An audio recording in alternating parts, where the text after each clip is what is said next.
Zero to God level अर्थात martial God space अर्थात शून्य से ईश्वर स्तर तक। अध्याय 3696 से 3700।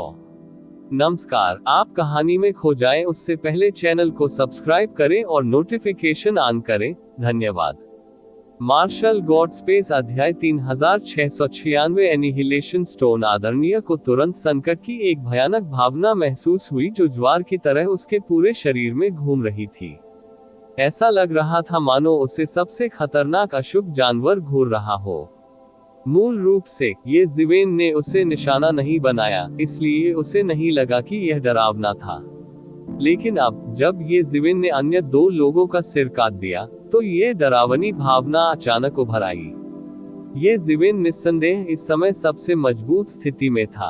वह तुरंत लाखों मील पीछे हट गया, बचना चाहता था, लेकिन उसकी युद्ध शक्ति एक सीमा तक बढ़ गई थी। इस बार उसे जैसे ही उसने पत्थर की दुनिया विकसित की, उसने देखा कि ये जिवेन पहले ही उसके सामने आ चुकी थी।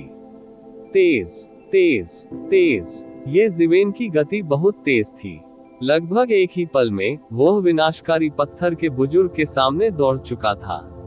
विनाशकारी स्टोन एल्डर द्वारा जारी स्टोन क्यूई दुनिया को ये जिवेन ने एक पल में नष्ट कर दिया था। इसे सुझाने के लिए उसे जादुई शक्ति का उपयोग करने की बिल्कुल भी आवश्यकता नहीं थी। बस उसकी भयानक गति पर भरोसा करके सब कुछ नष्ट किया जा सकता था। गति कानून इस समय चरम पर विकसित हुआ, एक भयानक हमले में बदल गया। विनाशकारी स्टोन एल्डर ने जो बचाव स्थापित किया था वह पहले ही बिखर चुका था। ये जिवेन की प्रगति को बिल्कुल भी नहीं रोक सका। एक ही पल में वह पहले ही ढह चुका था। हालांकि वह इस तरह हार मानने को तैयार नहीं था। अनगिनत पत्थर क्यूई को संघनित किया गया और लाखों पत्थर सैनिकों में बदल दिया गया जो विनाशकारी स्टोन एल्डर की दिशा में दौड़ रहे थे। फिर सभी दिशाओं में हमला किया। लाखों पत्थर सैनिक ये जिवेन के करीब नहीं पहुंच सके। ये जिवेन के मौजूदा साधनों के साथ, चाहे वह समूह लड़ाई हो या आमने सामने की लड़ाई, डरने की कोई बात नहीं थी। विनाशकारी पत्थर के बुजुर्ग का चेहरा एक पल में कई बार बदला। ये जिवेन का प्रदर्शन बहुत मजबूत था और उसने वापस लड़ने की हिम्मत नहीं की। साथ ही वह ये भी जानता था कि ये जिवेन इतना भयानक था क्योंकि उसने मानव अनुरूपता की स्थिति में प्रवेश किया था। अन्यथा उसके लिए खुद को बचाने की अभी भी उम्मीद थी। इसलिए वह केवल लड़ाई से बचना जारी रख सकता था। उसने ये जिवेन से सीधे लड़ने की हिम्मत नहीं की और ये जिवेन ने भी इसे समझा। वह उसके मंसूबे को कामयाब नहीं होने देगा। आप ऑडियो बुक्स 108 देख रहे हैं। धोखेबाजों से सावधान रहें। उसके हाथ में गेंगजन पैट्रिक क्यूई से बना लंबा ब्लेड भयंकर रूप से बह गया, एक विशाल सुनहरे झरने में बदल गया जिसने आकाश और पृथ्वी को अलग कर दिया, सीधे विनाश के पत्थर के भगवान की ओर जा गिरा। बूम। जैसे ही झरना नीचे गिरा, दुनिया में हर जगह हिंसक विस्फोट सुने जा सकते थे। हिंसक विस्फोटों से सदमे की लहरें हर जगह फैल गईं। एक पल में एनिहिलेशन स्टोन वेनरेबल पर ताला लग गया, जिससे उसका बचना असंभव हो गया। फिर झरना प्रलय पत्थर आदरणीय पर गिरा। असीम दिव्य चमक ने आकाश और पृथ्वी के बीच की जगह को भर दिया, जिससे किसी के लिए भी ये देखना असंभव हो गया कि वास्तव में क्या खोजा गया था। जब भीड़ थोड़ा और स्पष्ट रूप से देखने में सक्षम हुई, उन्होंने देखा कि विनाशकारी पत्थर का विस्फोट नहीं हुआ जैसा कि कई लोगों ने कल्पना की थी। इसके विपरीत उसने अपनी हथेलियां एक साथ रखी और बलपूर्वक हमले का सामना किया। न केवल उसके चारों ओर पत्थर के रास्ते के कानून थे, बल्कि एक अन्य प्रकार का कानून भी था जो उस पर प्रकट नहीं होना चाहिए था। विनाश के कानून। यह एक भयानक कानून था जिसमें विनाश की शक्ति थी। इस कानून का जन्म शुरू से ही विनाश के लिए हुआ था। जब तक यह अस्तित्व में है, ये नष्ट करने के लिए इसके लक्ष्यों की सूची में रहेगा। एनिहिलेशन स्टोन आदरणीय के पास वास्तव में विनाश के कानून थे। ये हर किसी की कल्पना से परे था। जिस स्टोन टूल युग में एनिहिलेशन स्टोन आदरणीय रहते थे, वह पूरी तरह से स्टोन पाथ का युग था। सभी मार्शल आर्ट तकनीकें और बाकी सब कुछ स्टोन पाथ से संबंधित थे। हालांकि विनाश के नियम अब उसके शरीर पर दिखाई दे चुके थे। यह एक ऐसा कानून था जो स्टोन पाथ कानून से बिल्कुल अलग था, फिर भी यह उस पर प्रकट हुआ था शरीर। यह एक कानून और एक तुरुप का पत्ता था जिसे उसने पहले कभी प्रदर्शित नहीं किया था। इस समय हर किसी ने एनिहिलेशन स्टोन आदरणीय के शीर्षक के ठंडे विनाशकारी इरादे को याद किया। यह विनाश का नियम था।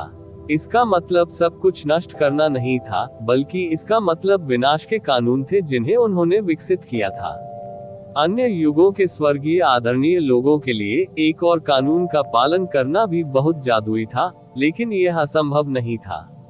यह सामान्य ज्ञान था कि दुनिया में हजारों कानून थे, यहाँ तक कि अलग अलग युगों में एक ही कानून का प्रदर्शन भी पूरी तरह से अलग था। एक कानून को चरम सीमा तक विकसित करना पहले से ही बहुत मुश्किल था। एक ही समय में कई कानूनों को विकसित करना निस्संदेह खुद को विलंबित करने का एक तरीका था।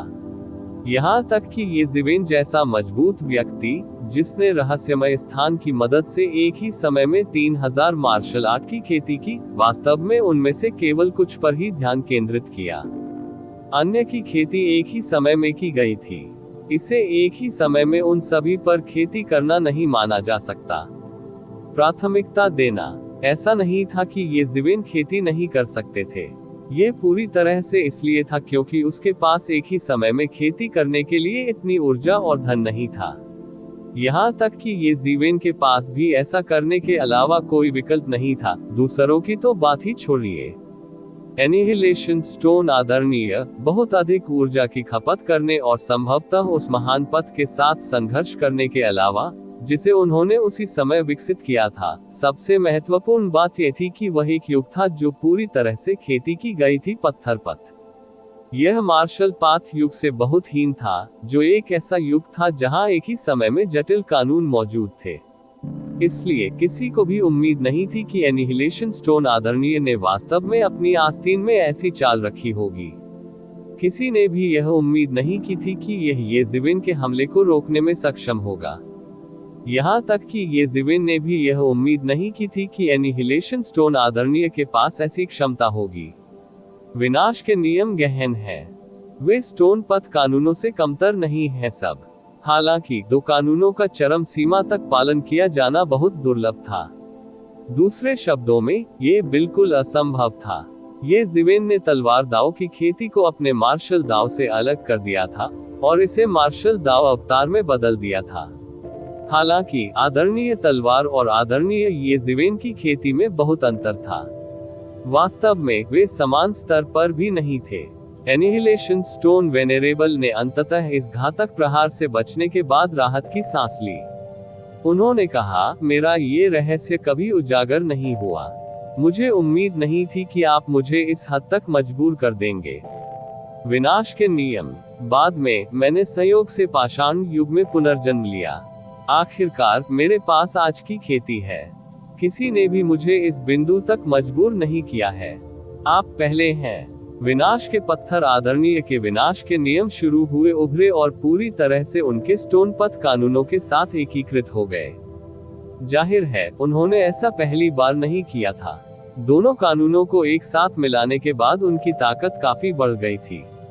जाहिर है, यह उनका तुरुप का इक्का था। इन चरम दिव्य गुरुओं में एनिहिलेशन स्टोन आदरणीय, जिन्हें बहुत उत्कृष्ट नहीं माना जाता था, सबसे मजबूत थे।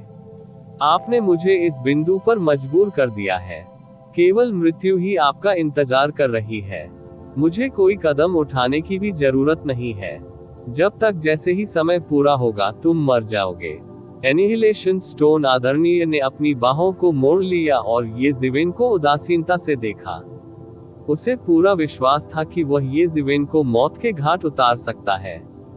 हो सकता है कि वह इस राज्य में येज़ेवेन का प्रतिद्वंद्वी न हो, लेकिन उसे विश्वास था कि वह अपनी रक्षा कर सकता है। जब तक वह अपनी रक्षा कर सकता था, उसे मरना जरूरी नहीं था। येज़ेवेन ने व्यंग्य किया। फिर उसने एक कदम आगे बढ़ाया और तुरंत एनिहिलेशन स्टोन आदरणीय के सामने पहुंच गया। मार्शल आदरणीय सील अचानक उसके सिर से उड़ गई। मार्शल आदरणीय सील को पकड़े हुए बड़ा हाथ हवा के विपरीत फैलता हुआ प्रतीत हो रहा था। ये बड़ा और बड़ा होता गया और फिर एनिहिलेशन स्टोन वेनेरेबल की ओर टूटा। गड़गड़ाहट। जहां भी मार्शल वेनेरेबल सील गुजरी, पूरी दुनिया टूट गई। परमाणुओं के टुकड़े टुकड़े हो जाने का भयावह दृश्य देखा जा सकता था हर जगह। एनिहिलेशन स्टोन आदरणीय द्वारा अपनी खेती में सुधार करने के बाद ये ज़िवेन के हमले भी अधिक लक्षित हो गए थे। वे और भी भयानक हो गए थे। उसके शरीर पर रक्त लाल रंग उभर आया। वह दृश्य उसके शरीर की सभी रक्त वाहिकाओं के फटने का था। पहले ये ज़िवेन अपने शरीर में सर्वोच्च पैतृक प्रतीक की ऊर्जा को दबा रहा था। ऐसा इसलिए था क्योंकि सर्वोच्च पैतृक प्रतीक की ऊर्जा का विस्फोट उसके लिए अच्छी बात नहीं थी। हालांकि अब जब एनिहिलेशन स्टोन आदरणीय की ताकत एनिहिलेशन कानून के साथ एकीकृत होने के बाद बेहतर हो गई थी, तो वह अब और पीछे नहीं हट सकता था। क्या वह है अभी भी अपनी ताकत छिपा रहा है? एक दिव्य गुरु ने कहा। ऐसा इसलिए था क्योंकि ये ज़िवेन अभी तक अपनी सीमा तक नहीं पहुंची थी। जब वह मानव एक एकीकरण की स्थिति में था तो वह और कितना कुछ तोड़ सका। ये बिल्कुल अविश्वसनीय था। एनिहिलेशन स्टोन आदरणीय ने भी अपनी आंखें खोली। उसे उम्मीद नहीं थी कि ये ज़िवेन के पास अभी भी ऐसी क्षमता है और वह ऐसी ताकत छिपा रहा है। लगभग तुरंत ही ये ज़िवेन का हमला पहले ही एनिहिलेशन स्टोन आदरणीय के सामने आ चुका था। मार्शल वेनेरेबल सील एक तैयु पवित्र पर्वत की तरह थी जो उसे दबाने वाली थी। एनिहिलेशन स्टोन वेनेरेबल ने सख्त संघर्ष किया। वह मार्शल वेनेरेबल सील के दमन को तोड़ना चाहता था, हालांकि वह कुछ नहीं कर सका। उस पल में वह ये ज़िवेन की आभा से अभिभूत हो गया। वह बिल्कुल भी विरोध नहीं कर सका। बूम! एनिहिलेशन स्टोन वेनरेबल पर सीधा प्रहार हुआ। चाहे वह विनाश कानून हो या पत्थर दाव कानून, ये ज़िवेन के कदमों को नहीं रोक सका। ये थोड़ा सा भी विरोध नहीं कर सका। इसे ये ज़िवेन ने बिजली की गति से सीधे नष्ट कर दिया। फिर मार्शल वेनेरेबल सील एनिहिलेशन स्टोन वेनेरेबल के शरीर पर गिर गई। विनाशक पत्थर का आदरणीय पहले ही शरीर साधना के चरम पर पहुंच चुका था। हालांकि मार्शल वेनेरेबल सील की चपेट में आने के बाद भी वह टुकड़े टुकड़े हो गया था। ये शीवेन के ब्लेड से उसके अंदर छिपी आत्मा भी पूरी तरह से नष्ट हो गई। प्रतिवेदन मार्शल गॉड स्पेस अध्याय 3697 विनाशकारी पत्थर भगवान को मारने के बाद सभी की नजर क्रिम्सन सर्प दानव पर पड़ी। ये ज़िवेन को घेरने वाले 5 स्वर्गीय आदरणीयों में से केवल क्रिम्सन सर्प दानव बचा था। स्कारलेट सर्प दानव आदरणीय पर दबाव बहुत बढ़ गया था। ये कहा जा सकता है कि शुरुआत में ये ज़िवेन और हेवन टेलिस्मैन इम्मोर्टल के खिलाफ उनमें से 5 थे, लेकिन अब ये 2 के खिलाफ 1 हो गया था। इस तरह का एक तरफा दबाव तुरंत सीमा तक बढ़ गया। क्रिम्सन सर्प दानव ने आखिरकार ये ज़िवेन और हेवन टेलिस्मैन इम्मोर्टल से घिरे होने पर प्रतिक्रिया व्यक्त की। उसने पहले ही प्रतिक्रिया दे दी थी, लेकिन भागने का कोई रास्ता नहीं था। हेवन टेलिस्मैन इम्मोर्टल ने पहले ही उसके भागने के सभी मार्गों को अवरुद्ध करने की पहल कर दी थी। मूल रूप से वह हेवन टेलिस्मैन इम्मोर्टल को नियंत्रित करने के लिए आया था, लेकिन अब स्थिति बिल्कुल उलट गई है। उसे स्वर्ग तावीज अमर द्वारा नियंत्रित किया जा रहा था। इस समय वह चाहकर भी बच नहीं सका। ये ज़िवेन ने भी अपनी आंखें क्रिम्सन सर्प दानव की ओर घुमाई। उनकी चोटें और भी गंभीर हो गई थी। विनाशकारी पत्थर को मारने से लॉर्ड की चोटें और भी बदतर हो गई थी। सौभाग्य से अब तक यह अभी भी उसके नियंत्रण में था। उनकी साधना 8वें क्षेत्र के चरम पर पहुंचने के बाद उनकी क्षमताओं के सभी पहलुओं में काफी सुधार हुआ था। स्कारलेट सर्प दानव भगवान तुरंत भड़क उठे। उसका पूरा शरीर रक्तरंजित जादुई शक्ति से प्रज्वलित हो उठा। प्रज्वलित तेज ने पूरे युग को भर दिया। ऐसा लग रहा था जैसे दूर भागते समय वह खून के रंग के उन्माद में बदल गया हो। आप केवल अब भागने की कोशिश कर रहे हैं, स्वर्ग तावीज अमर आदरणीय चिल्लाया। वह पहले से ही तैयार थी। अनगिनत कानून के तावीज एक पल में फूट गए, कानून की जंजीरों में बदल गए, जिससे कानून की जंजीरों का एक बड़ा जाल बन गया, जिसने स्कारलेट सर्प दानव आदरणीय को फंसा दिया। स्कारलेट सर्प दानव आदरणीय की गति रोक दी गई और उसकी गति सीधे धीमी हो गई। हालांकि हेवन टेलिस्मैन इमोर्टल वेनेरेबल ने स्कारलेट सरपेंट डेमन वेनेरेबल के भागने के दृढ़ संकल्प को कम करके आंका था।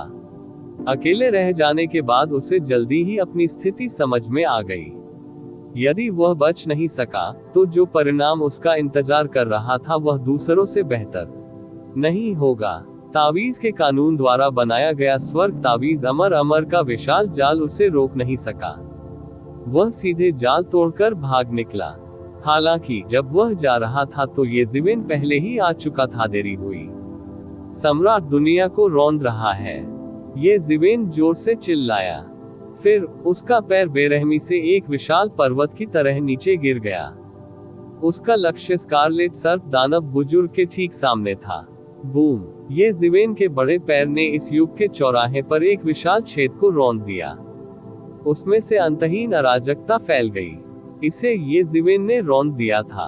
क्रिम्सन सर्प दानव आदरणीय इस अतुलनीय विशाल छेद के सामने अपनी पटरियों पर रुक गया। उसने उदास भाव से विशाल छेद को देखा। यदि उसने थोड़ी धीमी प्रतिक्रिया की होती, तो उसे पद से हटा दिया गया होता। यदि ऐसा हुआ होता तो परिणाम अकल्पनीय होते, और यह येज़िवेन का एक आकस्मिक कदम मात्र था। हालांकि ये पहले से ही येज़िवेन की पूरी ताकत से किए गए हमले से कम नहीं था। येज़िवेन को नहीं पता था कि यह व्यक्ति, जिसे उसने कभी गंभीरता से नहीं लिया था, कब इतना बड़ा हो गया था। उसे लापरवाही से मारने में सक्षम होने से लेकर अब उसे मारने में सक्षम होने तक उसके पीछे येज़िवेन कदम से कदम मिलाकर चल रहा था। वह धीमा लग रहा था लेकिन वास्तव में तेज था। एक ही पल में वह पहले ही समय और स्थान की यात्रा कर चुका था। वह क्रिम्सन सर्प दानव बुजुर्ग के सामने पहुंचा और उसकी ओर उदासीनता से देखा। येज़िवेन की आंखों में हत्या का इरादा उबल रहा था और छलक रहा था। पहले जब वह और मून सिटी लॉर्ड दोनों घायल हो गए थे, तो क्रिम्सन सरपेंट डेमन एल्डर ने उसे लगभग पकड़ लिया था और मार डाला था। अब क्रिम्सन सरपेंट डेमन एल्डर और मून सिटी लॉर्ड ने उसे घेरने के लिए लोगों को ढूंढ लिया था। ये भी कहा जा सकता है कि यदि यह उसकी अच्छी किस्मत के लिए नहीं होता, तो वह क्रिम्सन सर्प दानव बुजुर्ग के हाथों मर गया होता। ऐसा भरोसेमंद दुश्मन दानव युग में एक चरम स्वर्गीय गुरु भी था। कोई क्रिम्सन सर्प दानव बुजुर्ग के दिल में हत्या के इरादे की कल्पना कर सकता है। अब जबकि मून सिटी लॉर्ड को मार दिया गया था, केवल क्रिम्सन सर्प दानव बुजुर्ग बचा था। मार्शल आदरणीय, तुमने उसे मारने की हिम्मत कैसे की? दानव आदरणीय लुओ होऊ की दहाड़ दूर से आ रही थी। हालांकि वह बहुत दूर था, दानव आदरणीय लुओ होऊ फिर भी यहाँ की स्थिति के बारे में पता लगाने का एक तरीका खोजने में कामयाब रहा। जो चीजें मूल रूप से बैग में थीं, वे ऐसी निकली। किसी ने कल्पना भी नहीं की होगी कि येज़िवेन को अंतिम जीत मिलेगी। न केवल उसने जीत हासिल की, बल्कि उसने अन्य स्वर्गीय मास्टर्स को भी मार डाला, केवल क्रिम्सन सर्प दानव बुजुर्ग को छोड़ दिया। दानव आदरणीय लुओ होऊ की आवाज धमकियों से भरी थी। हालांकि येज़िवेन ने केवल उसका उपहास किया और उसे अनदेखा कर दिया। उसने क्रिम्सन सर्प दानव बुजुर्ग की ओर देखा और फीकी मुस्कान के साथ कहा, क्यों? क्या आपको लगता है कि आप बच सकते हैं? जल्द ही मध्य स्वर्गीय मास्टर की आवाज दूर से आई। दानव आदरणीय लुओ होऊ, यदि आप वापस लौटना चाहते हैं तो आपको मुझसे पूछना होगा कि क्या मैं इच्छुक हूँ। फिर एक और चौंकाने वाली लड़ाई शुरू हुई। क्रिम्सन सर्प दानव बुजुर्ग की आंखें ठंडी थीं। उसने बस येज़िवेन को देखा। उसकी आंखें मानो सब कुछ स्थिर कर देने में सक्षम थीं। इस समय वह ये भी समझ गया कि उसके लिए येज़िवेन से बचना असंभव था। दूरी में दानव आदरणीय लुओ होऊ को भी मध्य स्वर्गीय मास्टर द्वारा पकड़ लिया गया था। उसकी मदद करना उसके लिए असंभव था। उस स्थिति में वह केवल येज़िवेन से ही लड़ सकता था। अगर ऐसा है तो चलो लड़ें। आप ऑडियो बुक्स 108 देख रहे हैं। धोखेबाजों से सावधान रहें। इस समय क्रिम्सन सर्प दानव बुजुर्ग ने अभी भी दानव युग के सर्वोच्च के रूप में अपना आचरण प्रदर्शित किया। वह यूं ही आंख मूंद कर भाग नहीं गया। ऐसी स्थिति में जहां वह बच नहीं सकता था, उसने अभी भी अतीत में मौत से लड़ने का आचरण प्रदर्शित किया। बहुत अच्छा, तुम इस तरह मेरे द्वारा मारे जाने के योग्य हो। क्रिम्सन सर्प दानव बुजुर्ग क्रूर था, लेकिन ये ज़िवेन स्पष्ट रूप से और भी अधिक क्रूर था। क्रिम्सन सर्प दानव बुजुर्ग का सामना करते हुए ये ज़िवेन को थोड़ी सी भी दया नहीं आई। बूम! क्रिम्सन सर्प दानव बुजुर्ग ने ज्यादा कुछ नहीं कहा। उनके प्रतिद्वंद्वी ने शून्य की ओर लपक लिया। ये लगभग ऐसा था मानो उसके पास पहाड़ों और नदियों को उठाने की शक्ति हो। अव्यवस्था छिन्न भिन्न हो गई और उसमें से एक दिव्य पर्वत बाहर निकाला गया। दिव्य पर्वत को एक हथियार के रूप में उपयोग करते हुए उसने इसे ये ज़िवेन की ओर तोड़ दिया। इस समय स्वर्ग और पृथ्वी की आभा अव्यवस्थित थी। सारा युग कांप रहा था। अनगिनत दिव्य रोशनियां जल रही थी और जादू चरम पर था। चलो, ये ज़िवेन बिल्कुल भी पीछे नहीं हटी। उसने उभरते ड्रैगन और उतरते फीनिक्स की तरह एक कदम आगे बढ़ाया। वह सीधे क्रिम्सन सर्प दानव बुजुर्ग की ओर दौड़ा। अनंत दिव्य तेज से उसने अपना शरीर मोड़ लिया और आकाश में उड़ गया। उसने आकाश में लात मारी। यह बंग और अजेय था। बैंग! जैसे ही ये ज़िवेन का पैर दिव्य पर्वत की चोटी पर पड़ा, एक जोरदार विस्फोट की आवाज सुनाई दी। अचानक ये ज़िवेन ने पूरे दिव्य पर्वत को पाउडर में बदल दिया। इस समय एक खून से लाल लंबी क्रिम्सन सर्प दानव बुजुर्ग के हाथ में चाबुक दिखाई दिया। यह एक रक्त लाल राक्षसी अजगर की तरह था। इसने अपना खूनी मुंह खोला और ये ज़िवेन की ओर दौड़ पड़ा। उसने ऐसे अवसर के लिए अपनी अत्यधिक ताकत का इस्तेमाल किया। वह ऐसा अवसर बनाना चाहता था। ये ज़िवेन ने गेंग मेटल लॉन्ग ब्लेड को अपने हाथ में रखा और अचानक फट गया। लंबे ब्लेड ने रक्त लाल लंबे चाबुक के खिलाफ लड़ाई लड़ी। क्लैंग! एक जोरदार दहाड़ के साथ मांस और खून का विस्फोट हुआ। क्रिम्सन सर्प दानव बुजुर्ग बार बार पीछे हट गया। उसकी पूरी बाह की मांसपेशियां फट गई थीं। उसकी अभिव्यक्ति अतुलनीय गरिमापूर्ण थी। हालांकि उसने पहले से ही ये ज़िवेन की ताकत का अनुमान लगा लिया था, लेकिन वह वास्तव में यह नहीं समझ सका कि अगर उसने व्यक्तिगत रूप से लड़ाई में भाग नहीं लिया तो ये ज़िवेन कितना भयानक हो गया था। सबसे महत्वपूर्ण बात यह है कि शारीरिक खेती के रास्ते में ये ज़िवेन की खेती शिखर पर पहुंच गई थी।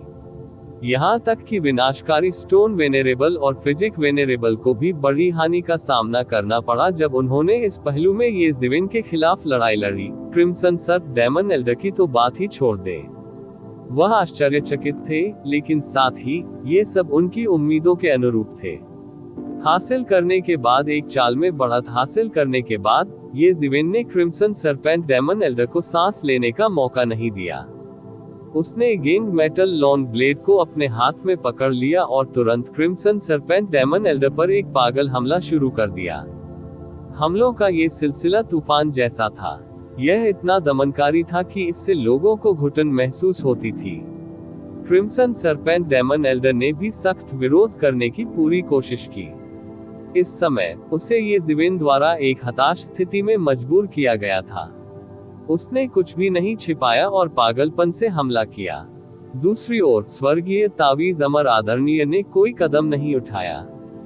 हालांकि वह क्रिम्सन सर्पेंट डेमन एल्डर से बेहद नफरत करती थी, लेकिन वह ये भी जानती थी कि उसकी ताकत वास्तव में क्रिम्सन सर्पेंट डेमन एल्डर के बराबर थी। अगर उसने हमला किया तो ये कहना मुश्किल था कि क्या वह क्रिम्सन सर्पेंट डेमन एल्डर को हरा सकती है या नहीं।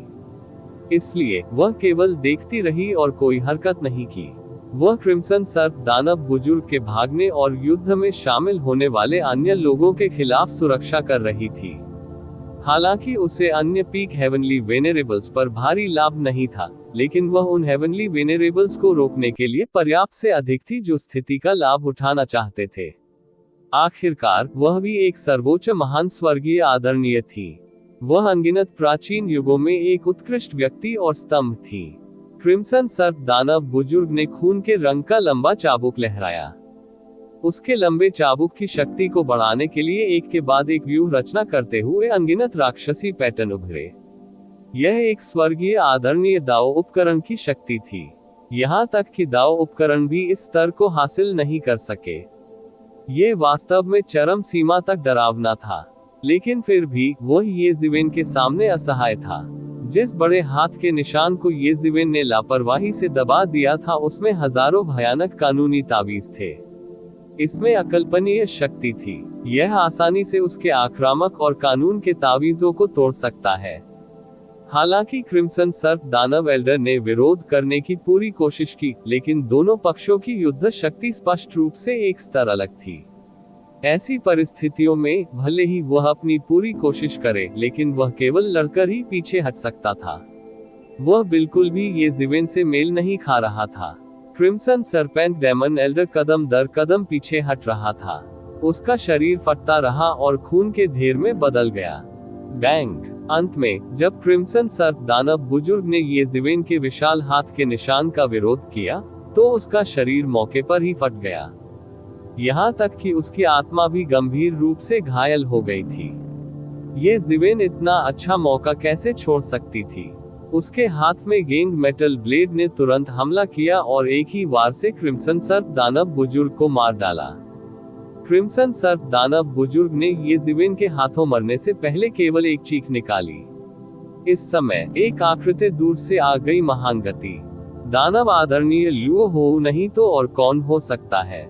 इस समय दानव आदरणीय लुओ होऊ ने येज़िवेन को देखा और कहा, तुमने वास्तव में उसे मारने की हिम्मत की। प्रतिवेदन मार्शल गॉड स्पेस अध्याय 3698 दानव आदरणीय लुओहू ने भयानक आभा प्रकट की। यह अत्यंत भयानक था, जिससे इसके वेग से संपूर्ण युग कांप उठा सांस लेने। कई दिव्य आदरणीय जो देख रहे थे, दानव आदरणीय लुओहू की अत्यंत खतरनाक आभा को महसूस कर सकते थे।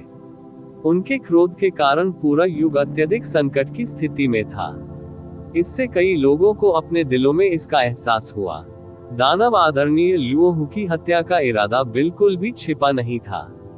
दानव आदरणीय लुओहू ने कहा था कि यह लड़ाई चंद्रमा शहर के सिटी लॉर्ड और दानव आदरणीय स्कारलेट सर्प का विचार था।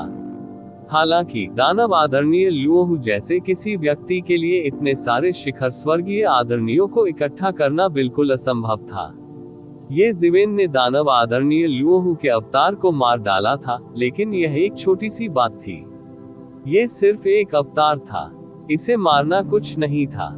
ऐसे शक्तिशाली स्वर्गीय आदरणीय को मारने के लिए अपने जीवन को जोखिम में डालने की कोई आवश्यकता नहीं थी, क्योंकि उसे जो कीमत चुकानी पड़ी वह बहुत अधिक थी। अन्यथा क्या पहला लक्ष्य मध्य स्वर्गीय आदरणीय फॉर्चून गॉड राजवंश के उपसम्राट नहीं होना चाहिए? तार्किक रूप से प्राचीन युग और फॉर्चून गॉड राजवंश नश्वर दुश्मन थे।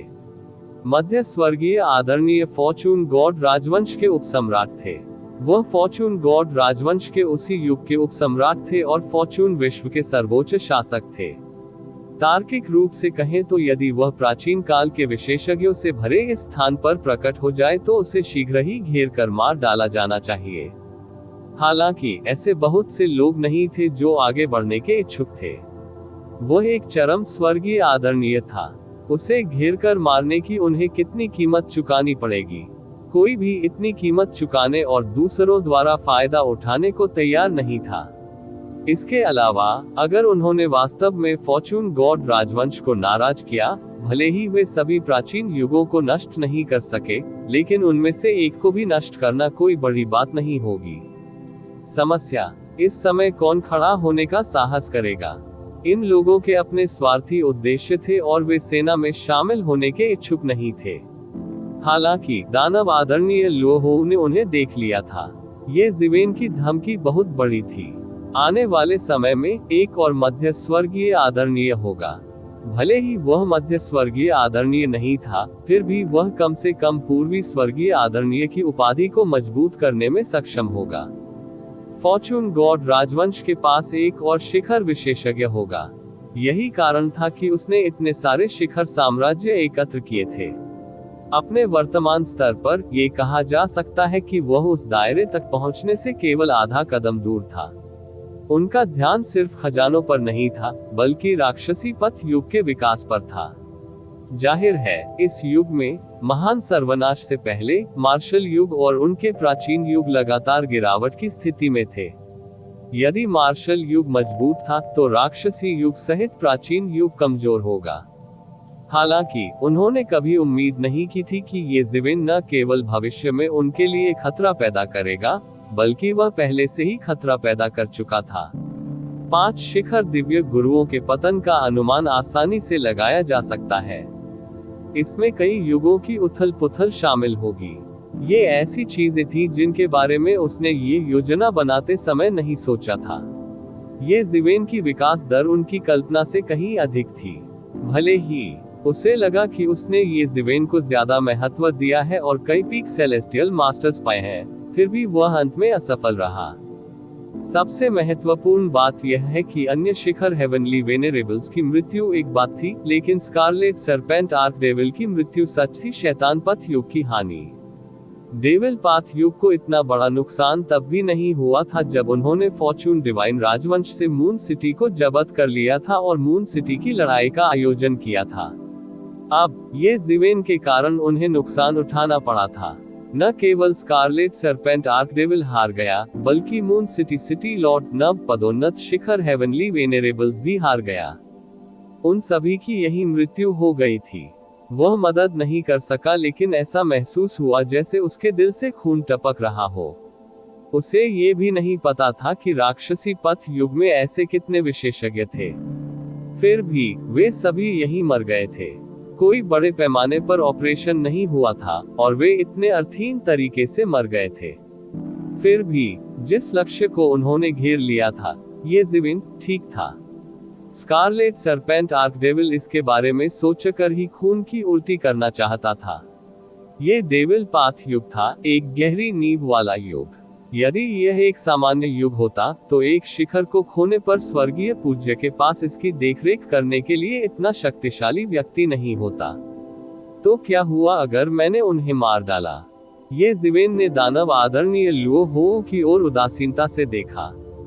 वास्तव में दानव आदरणीय लुओ हो बहुत शक्तिशाली था, लेकिन वह उस समय से बिल्कुल अलग था।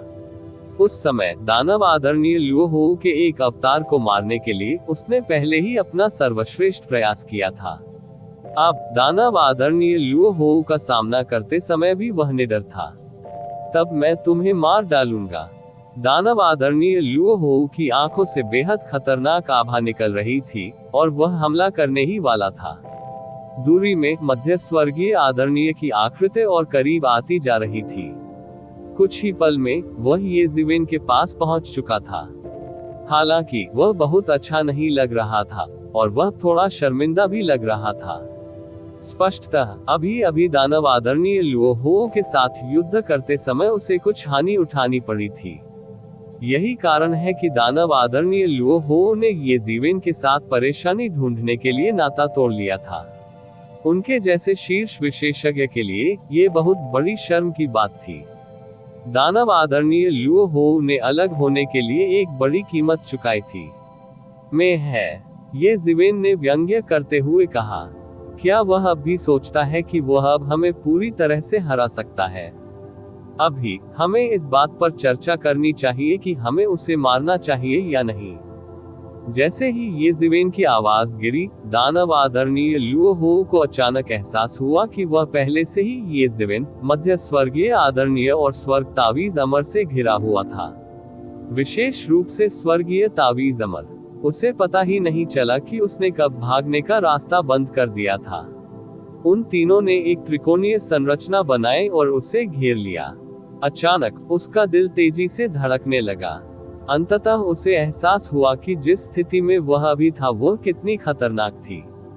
ज्ञात हो कि उन तीनों में से कोई भी सामान्य व्यक्ति नहीं था। उनमें से सबसे मजबूत मध्य स्वर्गीय आदरणीय था, जो पहले से ही उससे कमतर नहीं था।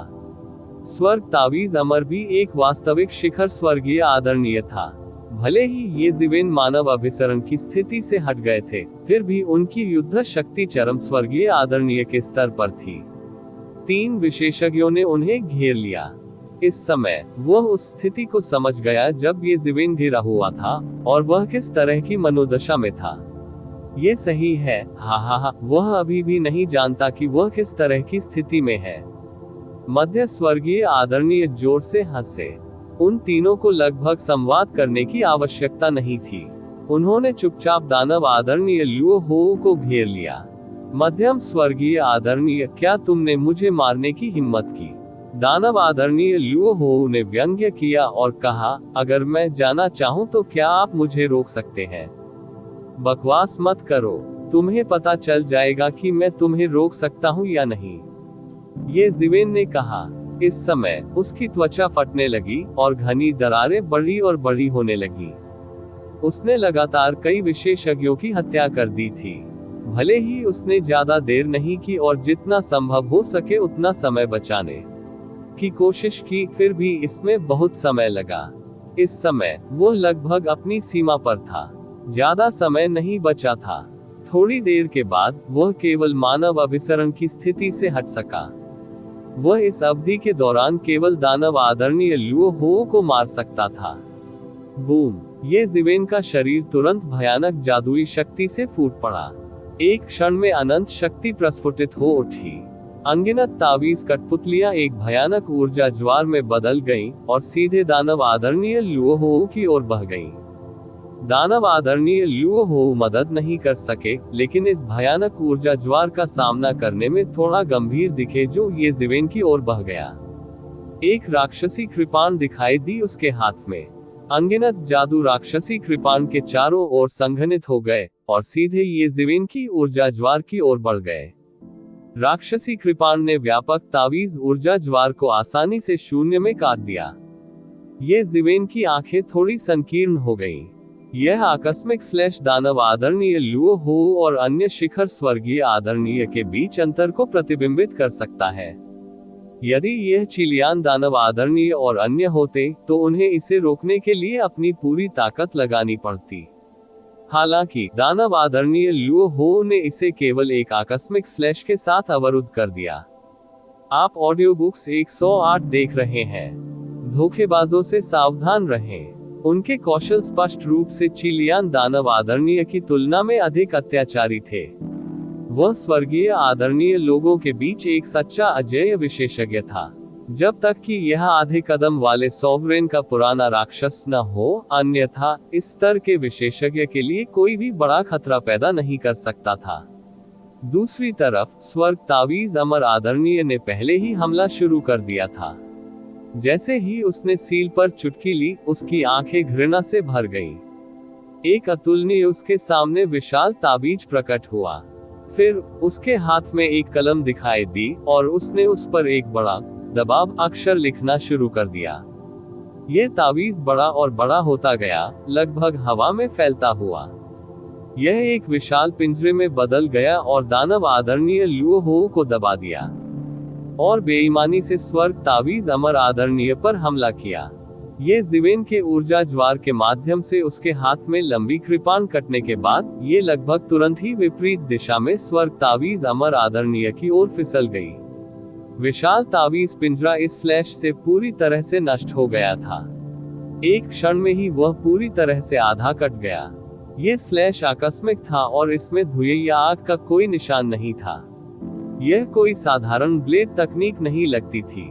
यह एक सच्ची तकनीक थी जो रास्ते के करीब थी। इस पहलू में दानव आदरणीय लुओ हो वास्तव में चरम पर पहुंच गया था। हम्फ! स्वर्ग तावीज अमर आदरणीय ने ठंडी सांस ली और कुछ नहीं कहा। उसके सामने हजारों तावीज पूरी तरह से बन गए और वे सभी एक भयानक हमले में बदल गए जो दानव आदरणीय लुओ हो की ओर बढ़ गए। प्रत्येक तावीज पर एक विशाल दाओ अक्षर लिखा हुआ था। दाओ चरित्र महान पथ की शक्ति का प्रकटीकरण था। प्रत्येक दाओ चरित्र में भयानक शक्ति थी और अब ये पूरी तरह से नष्ट हो गया था। दानव आदरणीय लुओ हो ने भी अपने कृपाण से हमला किया। अनगिनत कृपाण छायाओं में विभाजित हो गया जो हर दाओ चरित्र के खिलाफ गया। दानव आदरणीय लुओ हो, इसे ले लो। मध्य स्वर्गीय आदरणीय भी युद्ध में शामिल हुए। वह तुरंत दानव आदरणीय लुओ हो के सामने दौड़ा और समय के नियम को प्रकट किया, अपनी गति को सीमा तक बढ़ा दिया और इसे एक भयानक हमले में बदल दिया। प्रतिवेदन: मार्शल गॉड स्पेस अध्याय 3699। 3 सुप्रीमो ने दानव आदरणीय लुओ हो को घेर लिया। कोई कल्पना कर सकता है कि ये दृश्य कितना हृदय विदारक था।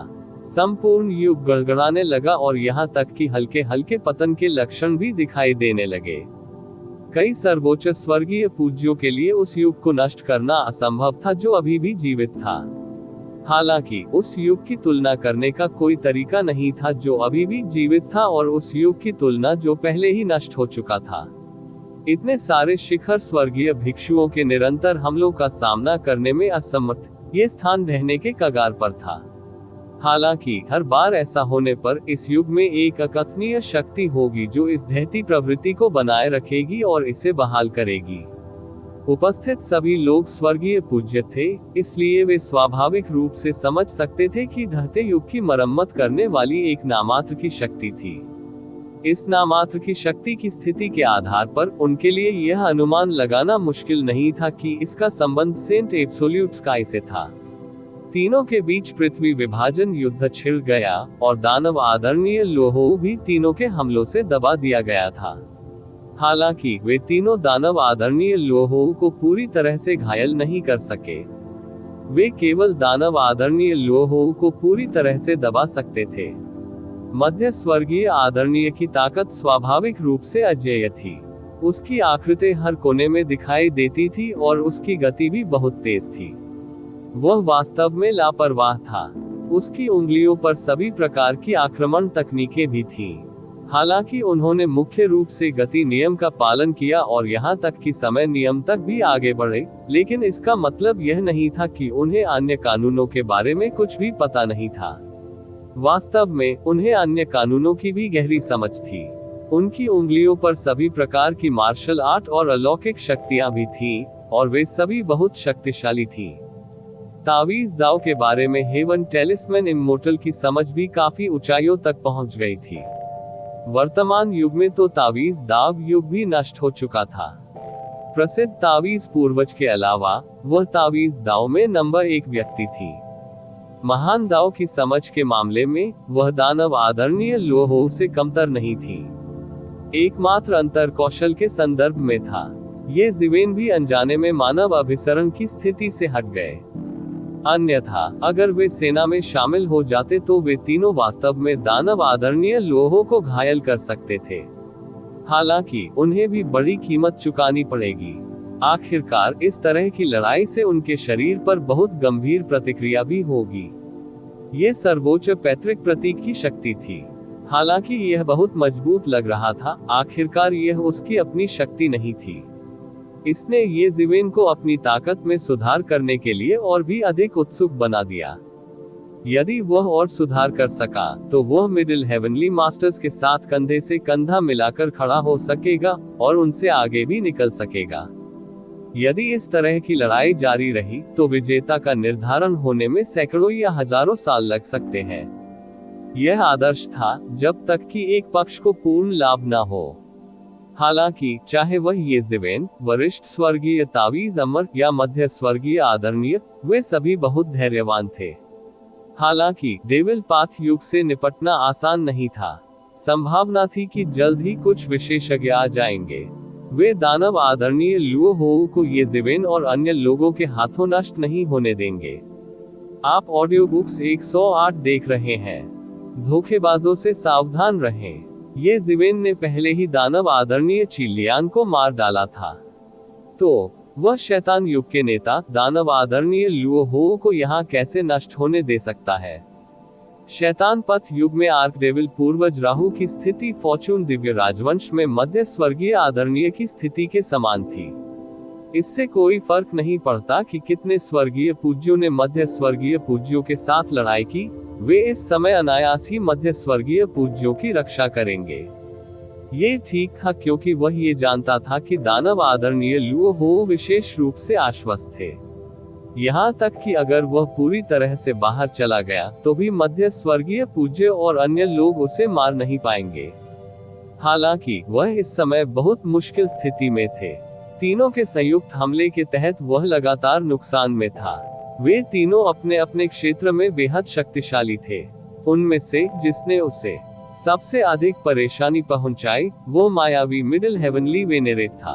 हालांकि जिसने वास्तविक खतरा पैदा किया था वह ये जीवेन था।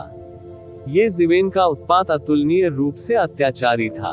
हालांकि यह पर्याप्त नहीं था उसे गंभीर रूप से घायल करना, यह अभी भी बहुत असुविधाजनक था। उसके शरीर में प्रचंड आध्यात्मिक शक्ति प्रवाहित हुई। यदि यह एक पर एक होता तो ठीक था। जब तक वह इससे सावधानी से निपटता, यह उसके लिए घातक खतरा पैदा नहीं करता। हालांकि अन्य दो के सहयोग से ये जीवेन का आक्रमण अधिकतम तक बढ़ गया था। विशेष रूप से उसके हाथ में 7वीं धातु पैतृक क्यूई उसे घायल कर सकती थी। यदि वह सावधान नहीं होता तो वह गंभीर रूप से घायल हो जाता। अंततः दोनों पक्षों में अज्ञात समय तक लड़ाई होती रही। जब दर्शक स्वर्गीय पूज्य भयभीत हो गए तो आखिरकार ये जीवेन को सफलता मिली। उन्होंने 7वीं धातु पैतृक क्यूई के साथ दानव आदरणीय लुओ हो को मार डाला। उसने वास्तव में दानव आदरणीय लुओ हो की रक्षा को तोड़ दिया और उसके शरीर पर एक बड़ी दरार मार दी। खून बह रहा था। ये पहली बार था कि ये जीवेन दानव आदरणीय लुओ हो को घायल करने में सक्षम थी। चाहे उसने पहले कैसे भी हमला किया हो, वह अपनी साधना से दानव आदरणीय लुओ हो को घायल नहीं कर सका। दानव आदरणीय लुओ हो की आंखें चौड़ी हो गईं। उसे विश्वास नहीं हो रहा था कि वह वास्तव में ये जीवेन द्वारा घायल हो गया था। इससे कोई फर्क नहीं पड़ता कि उसने कितने कारण बताए, ये जीवेन को अन्य दो की मदद मिली। हालांकि एक बात थी जिसे वह नकार नहीं सकता था, वह ये थी कि ये जीवेन का दायरा उससे बहुत हीन था। ये जीवेन केवल 8वें क्षेत्र के शिखर पर था। दानव आदरणीय लुओ हो ने बहुत पहले ही 9वें क्षेत्र के शिखर को पार कर लिया था। स्वर्गीय पूज्यों के बीच एक क्षेत्र का अंतर अक्सर स्वर्ग और पृथ्वी के बीच के अंतर जैसा होता था।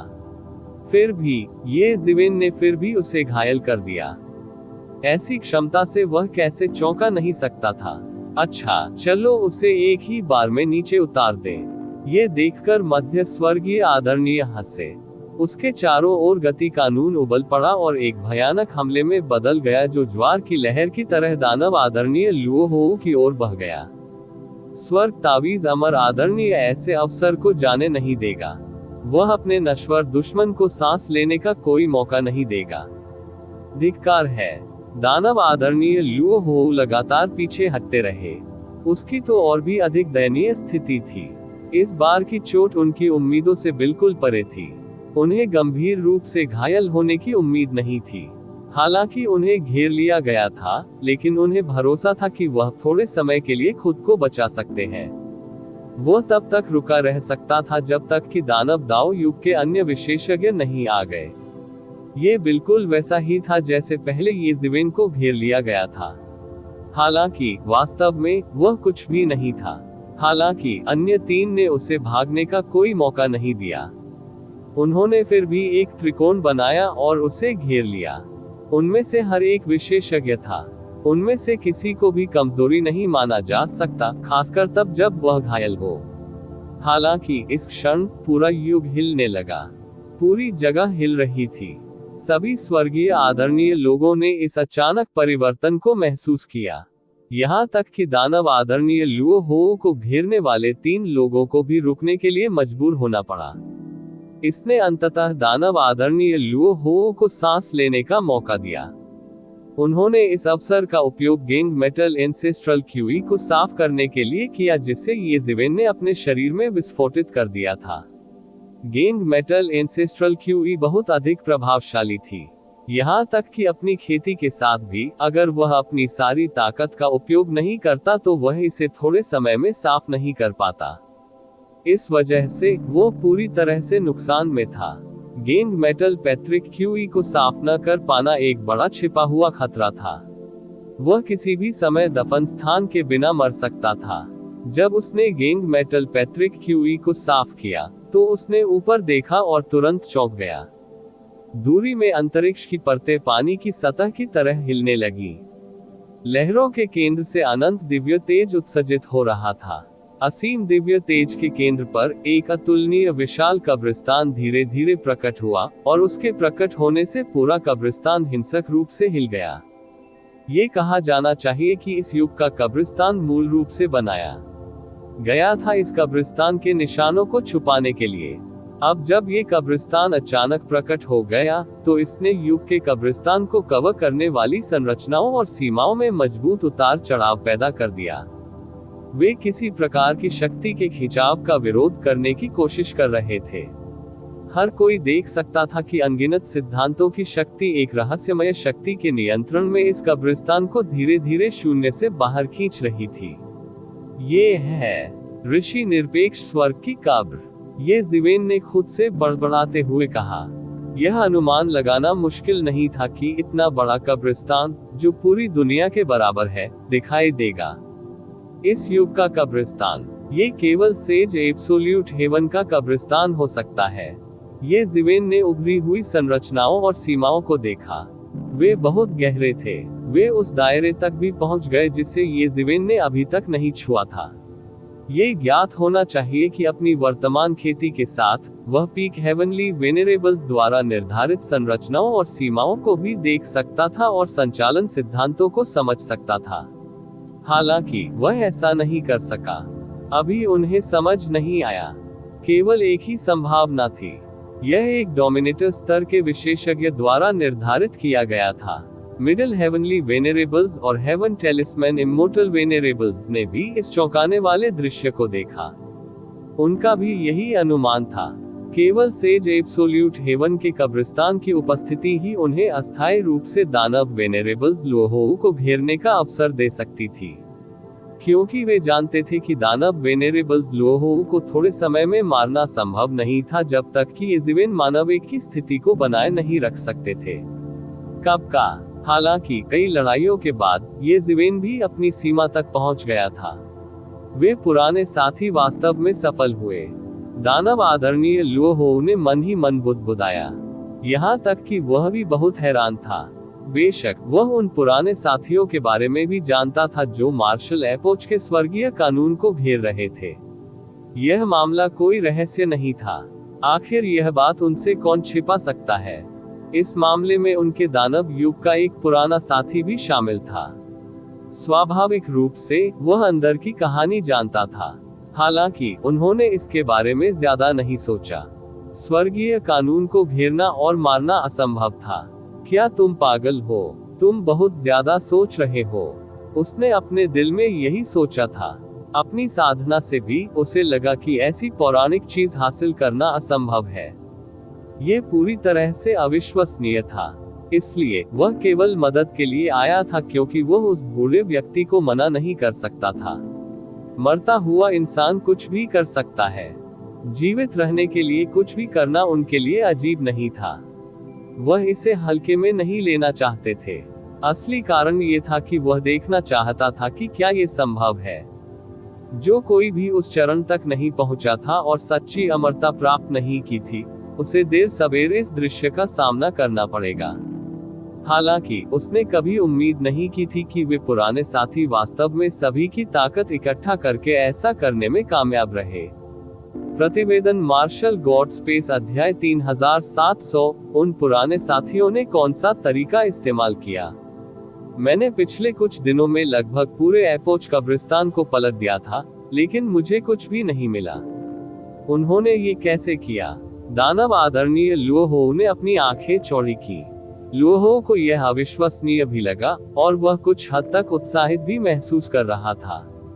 क्या ऐसा हो सकता है कि उन पुराने साथियों का विचार केवल इच्छाधारी सोच नहीं था और वास्तव में इसे साकार करना संभव था? यदि ऐसा होता तो यह निस्संदेह बाद में आने वालों के लिए प्रकाश की एक किरण होगी और आगे चलकर उनका मार्गदर्शन करेगी। पथ भले ही मार्शल युग चला गया हो, फिर भी उनके पास अगले युग में एक मौका होगा। बेशक शर्त ये थी कि वे अगले युग से पहले आधे कदम वाले संप्रभु बन सकते थे और उन पुराने साथियों के साथ समान स्तर पर खड़े हो सकते थे। हालांकि दानव आदरणीय लोहोऊ अभी भी आश्वस्त था। आखिरकार वो उससे केवल एक कदम की दूरी पर था। सभी ने अपनी निगाहें आसमान की ओर कर ली। वहां एक अतुलनीय विशाल कब्र थी जो पूरी दुनिया के आकार की थी। इसे देखना अतुलनीय रूप से चौंकाने वाला था। हालांकि वास्तव में इस कब्र को किसी अदृश्य शक्ति ने उखाड़ दिया था। जाहिर है ये दुनिया के सामने आने का समय नहीं था। फिर भी इसे जबरदस्ती दुनिया के सामने लाया गया। कई स्वर्गीय पूज्यों ने तुरंत प्रतिक्रिया व्यक्त की और जानते थे कि यह क्या था। बस एक पल में कई मजबूत स्वर्गीय श्रद्धालु अंतरिक्ष की परतों से उड़ गए और विशाल कब्रिस्तान की ओर दौड़ पड़े। हालांकि कुछ युगों के केवल कुछ विशेषज्ञ थे जो वास्तव में ऋषि निरपेक्ष स्वर्ग द्वारा छोड़ी गई तथाकथित विरासत को प्राप्त करना चाहते थे, जिसमें स्वर्गीय दाव को मारने की एक विधि शामिल थी। इसका मुख्य कारण ये था कि उन युगों में ऐसे पुराने राक्षस थे जो उन्हें आने और उनकी सेवा करने के लिए मजबूर करते थे। हालांकि दूसरों ने ऐसा नहीं सोचा था। जाहिर है कुछ युग पहले ही उन्माद में पड़ चुके थे। जो कोई भी इस समय उनके रास्ते में खड़ा होगा वह निस्संदेह मौत की तलाश में होगा। ऐसी ताकत से कौन मुकाबला कर सकता है? इसके अलावा कई लोग इस पद्धति को सीखना चाहते थे। हालांकि हर कोई उन बूढ़े राक्षसों की तरह नहीं था जो मृत्यु के कगार पर थे और अपने जीवनकाल के अंत तक पहुंच रहे थे। हर किसी के पास ऐसा दिन होता था। यदि वे इसे पहले से सीख सकें तो वे कई योजनाओं की योजना बना सकते हैं चीजें। इसके अलावा यदि वे सफल हुए और मार्शल युग के पतन का कारण बने तो वे भी युग के अंत की दावत का हिस्सा पाने में सक्षम होंगे। इसलिए इस पहलू से ये स्वर्गीय आदरणीय भी उन पुराने साथियों के समान शिविर में थे। एकमात्र लोग जो वास्तव में नहीं चाहते थे कि वे सफल हो, वे मार्शल युग के विशेषज्ञ थे। मार्शल युग उनके अस्तित्व की नींव थी। यदि इसे नष्ट कर दिया गया तो परिणाम अकल्पनीय होंगे। भले ही मार्शल युग समाप्त हो गया, अब उनके लिए समय नहीं होगा। ये ज़िवेन ने मध्य स्वर्गीय आदरणीय और वरिष्ठ स्वर्गीय तावीज को देखा। उन तीनों ने एक दूसरे की ओर देखा और कहा, हमला करो। हमें उन्हें पहले हमारे बारे में पता नहीं चलने देना चाहिए। उन तीनों ने लगभग तुरंत ही निर्णय ले लिया। दानव भगवान लोहो को पीटना जारी रखने के बजाय उनके लिए उस युक्ति को ढूंढना अधिक महत्वपूर्ण था जिसका उल्लेख ऋषि निरपेक्ष स्वर्ग ने किया था। वे तीनों तुरंत ऋषि निरपेक्ष स्वर्ग की कब्र की दिशा में उड़ गए। ये देखकर कि उन तीनों ने आखिरकार बाईं ओर दानव देव राहु ने अंततः राहत की सांस ली। हालांकि उसे ऐसा होने की उम्मीद थी, लेकिन उन तीनों के चले जाने के बाद ही वह वास्तव में सुरक्षित था। इस बार यह उसके लिए बेहद खतरनाक था। उसने कभी नहीं सोचा था कि वह यहीं मर जाएगा। वह लगभग गलती से 3 लोगों के घेरे में गिर गया था। यदि सामान्य स्वर्गीय आदरणीय उसे घेरने की हिम्मत करते तो वे मौत को दावत दे रहे होते। हालांकि ये तीनों अलग अलग थे। यदि वे लंबे समय तक लड़ते रहे तो वे उसे मारने में भी सक्षम हो सकते हैं। धिक्कार मार्शल आदरणीय, मध्य स्वर्गीय आदरणीय और वरिष्ठ स्वर्गीय तावीज। मैं भविष्य में इस ऋण को 10 गुना चुकाऊंगा, राक्षस भगवान राहु ने दांत पीसते हुए कहा। हालांकि वह धीमा नहीं हुआ और तुरंत उनका पीछा किया। इस बार राक्षसी युग कब्र में छोड़ी गई वस्तु को प्राप्त करने के लिए दृढ़ था। ये ज़िवेन, मध्य स्वर्गीय आदरणीय और वरिष्ठ स्वर्गीय तावीज बहुत तेजी से आगे बढ़े। वे एक कदम में एक साधारण दुनिया को पार कर सकते थे। हालांकि अजीब बात यह थी कि चाहे वे कैसे भी चले, उन्हें यह महसूस नहीं हुआ कि वे सेज एब्सोल्यूट हेवन की कब्र के करीब पहुंच रहे थे। यह मामला केवल ये ज़िवेन और अन्य 2 के लिए नहीं था। यहाँ तक कि पहले आने वाले स्वर्गीय आदरणीय और दानव भगवान राहु और बाद में आने वाले अन्य लोग भी वही थे। ऐसा लग रहा था कि वे एक निश्चित दूरी के भीतर रुके हुए हैं। ये ज़िवेन और अन्य 2 के घेरे से भागने के बाद दानव भगवान राहु ने पहले से ही विशेषज्ञों का एक समूह इकट्ठा कर लिया था। वे राक्षसी युग के विशेषज्ञ थे। 20 से अधिक स्वर्गीय पूज्य उसके पीछे थे। उनमें से एक परम स्वर्गीय आदरणीय विशेषज्ञ भी था। राक्षसी युग में वास्तव में अविश्वसनीय रूप से गहरा संचय था। हालांकि इसकी तुलना मार्शल युग से नहीं की जा सकती, लेकिन यह अन्य युगों से कहीं आगे निकल गया। यदि किसी नियमित युग को इतना भारी आघात लगा होता तो वह बहुत पहले ही ढह गया होता।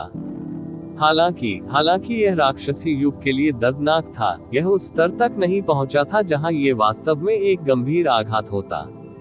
ये ज़िवेन ने चारों ओर देखा। उपस्थित अधिकांश दिव्य आदरणीय 3 से 5 के समूह में थे। विभिन्न युगों के कई दिव्य आदरणीय लोगों ने आक्रमण करने के लिए छोटी टीमें बनाने के लिए हाथ मिलाया था। वे स्पष्ट रूप से बहुत अनुभवी थे और उन्हें अकेले नहीं छोड़ा जाएगा। यदि उन्हें अकेला छोड़ दिया गया तो परिणाम अकल्पनीय होंगे। स्वर्गीय आदरणीय के इन छोटे समूहों के अलावा राक्षसी युग के अलावा महान युगों के दो समान रूप से बड़े समूह भी थे। इन समूहों में से एक में वह क्षेत्र जहां स्वर्गीय आदरणीय थे स्थित एक घोस्ट डोमेन में बदल जाएगा। हालांकि इन स्वर्गीय आदरणीयों की आभा भूत डोमेन की आभा के बिना सीधी और सीधी थी, ये जीवेन उन्हें एक नजर में पहचान सकती थी। ये भूत युग के स्वर्गीय पूजनीय थे। अनगिनत युगों में से भूत युग भी एक बहुत शक्तिशाली युग था। ये राक्षसी युग से थोड़ा ही कमतर था। यह एक ऐसा युग था जो एक समय दुनिया पर हावी था।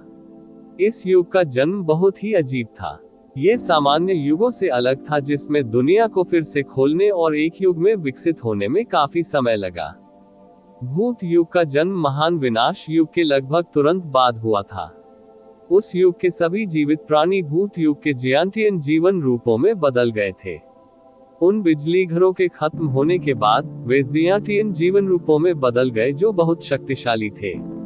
उनमें से कई ने अपना अतीत बरकरार रखा। यादें जब उन्होंने खेती की तो ये बाग में पंख जोड़ने जैसा था।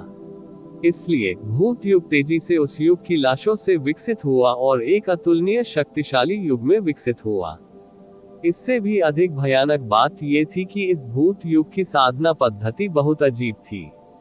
ये जीवित प्राणियों के मरने के बाद विकसित हुआ, इसलिए वे अपने साथ जुड़ने के लिए अन्य युगों की मृत शक्तियों को अवशोषित कर सकते थे। जब ये भूत युग अभी भी अस्तित्व में था तो दुनिया में एक प्रतिद्वंद्वी ढूंढना कठिन था। इसने अपना बचाव भी नहीं किया। इसने लगातार अन्य अवसरों पर हमला किया और भूत दाव बिजली घरों में बदलने के लिए बिजली घरों को लूटा। बाद में ये युग अंततः महान विनाश की प्रतीक्षा कर रहा था। इसे कई प्राचीन युगों द्वारा नष्ट कर दिया गया, जिससे इसकी नींव और जीवन शक्ति को गंभीर नुकसान पहुंचा। यह अब पहले की तरह अत्याचारी नहीं रहा। फिर भी भूत युग अभी भी कई युगों में से सबसे मजबूत युगों में से एक था। ये शैतान युग के बाद दूसरे स्थान पर था, लेकिन हाल ही में हुए महाविनाश में उनका दमन कर दिया गया। जब फॉर्चून हेवनली मोनार्क अभी भी सत्ता में था, घोस्ट एपोच फॉर्चून गॉड राजवंश पर हमला करने में बहुत सक्रिय था। हालांकि फॉर्चून हेवनली मोनार्क द्वारा वे भी गंभीर रूप से घायल हो गए थे। उन्हें फिर से प्रकट हुए काफी समय हो गया था। ये जीवेन को उम्मीद नहीं थी कि वे इस बार प्रकट होंगे। वहां 20 से अधिक शक्तिशाली स्वर्गीय आदरणीय भी थे। उनका नेतृत्व एक पुरुष और एक महिला, दो शिखर स्वर्गीय आदरणीय द्वारा किया गया था। बस वहां खड़े होकर वे स्वर्ग की अंतहीन तिजोरी को अपने स्वयं के भूत डोमेन में बदलने में सक्षम लग रहे थे। अनगिनत ये आत्माएं प्राचीन धर्मग्रंथों का जाप कर रही थी, दुनिया में हर चीज को भूत दाव में बदल रही थी। यह अनगिनत युगों के लिए उनके अतुलनीय भय का मूल कारण भी था। शैतान युग और भूत युग के अलावा ये जीवेन ने भी एक समूह देखा, बहुत ताकतवर लोग। ये लोग जादुई शक्तियों से घिरे हुए थे। हाँ, ये जादुई शक्तियां वास्तव में साकार हुई। उन्होंने अपनी जादुई शक्तियों को साकार करने के लिए खेती की थी। कुछ हद तक ये जीवेन के 3000 मार्शल दाव की तरह। जादुई शक्तियां युग। ये जीवेन ने कुछ देर सोचा और फॉर्चून गॉड राजवंश के अनगिनत अभिलेखों में इन शक्तियों के बारे में रिकॉर्ड पाया। आप ऑडियो बुक्स 108 देख रहे हैं। धोखेबाजों से सावधान रहें। यह एक और अत्यंत शक्तिशाली युग था। इस युग का साधना पद जादुई शक्तियां था। इसके अलावा यह कोई साधारण जीव नहीं थे जिन्होंने दाव हासिल किया। ये केवल विभिन्न प्राणी थे जो 3000 जादुई शक्तियों से विकसित हुए थे जो दुनिया के निर्माण के समय उभरे थे। ये युग भी बेहद समृद्ध था। जादुई शक्तियों का महान दाव भी लोकप्रिय था। मार्शल युग के पौराणिक युग में जादुई शक्तियों का महान दाव भी लोकप्रिय था। अनगिनत जियांटियन प्राणी कुछ समय के लिए पागल होने के लिए जादुई शक्तियों पर भरोसा करते थे। बाद में इनका स्थान विदेशी प्राणियों ने ले लिया। बाद में ये फॉर्चून हेवनली मोनार्क का उदय था। उस समय मार्शल दाओ वास्तव में खेती की मुख्यधारा के रूप में स्थापित हो गया था। अभी सेज एब्सोल्यूट हेवन की कब्र की लड़ाई में पहले से ही 3 शक्तिशाली युग भाग ले रहे थे। इस बार लड़ाई बेहद दुखद होनी तय थी। ये युग पिछले युग से भी अधिक शक्तिशाली थे। इसके अलावा उनमें कई शिखर स्वर्गीय आदरणीय भी थे। इसके अलावा वहां बड़ी संख्या में साधारण स्वर्गीय आदरणीय भी थे। जब संख्या इस स्तर तक पहुंच जाएगी तो यह उन जैसे विशेषज्ञों के लिए एक निश्चित खतरा होगा। उन निष्क्रिय स्वर्गीय आदरणीयों के अलावा ऋषि निरपेक्ष स्वर्ग की कब्र के लिए लड़ने का ये ऑपरेशन शुरू से ही बेहद कठिन था। ये कल्पना की जा सकती थी कि ऐसा संभव होने से पहले उन्हें बड़ी लड़ाइयों, यहाँ तक कि खूनी लड़ाइयों से भी गुजरना होगा। सभी ने उनकी ओर देखा। आखिरकार हर कोई जानता था कि सेज एब्सोल्यूट हेवन की कब्र की यह खोज स्पष्ट रूप से कहें तो फॉर्चून गॉड राजवंश को लक्षित कर रही थी। वे फॉर्चून गॉड राजवंश के स्वर्गीय दाव को मारना चाहते थे। फॉर्चून गॉड राजवंश के लिए यह असंभव होगा कि उसकी कोई प्रतिक्रिया न हो। हालांकि थोड़ी देर इंतजार करने के बाद फॉर्चून गॉड राजवंश के सुदृढ़ीकरण आखिरकार आ गए। उनका नेतृत्व करने वाला व्यक्ति कोई और नहीं बल्कि वेस्ट हेवनली वेनेरेट था। वह यात्रा से थका हुआ लग रहा था और स्पष्ट रूप से अभी आया था। प्रतिवेदन इस तरह के और अपडेट के लिए कृपया हमारे चैनल ऑडियो बुक्स 108 को सब्सक्राइब करें और नोटिफिकेशन सक्षम करें। धन्यवाद।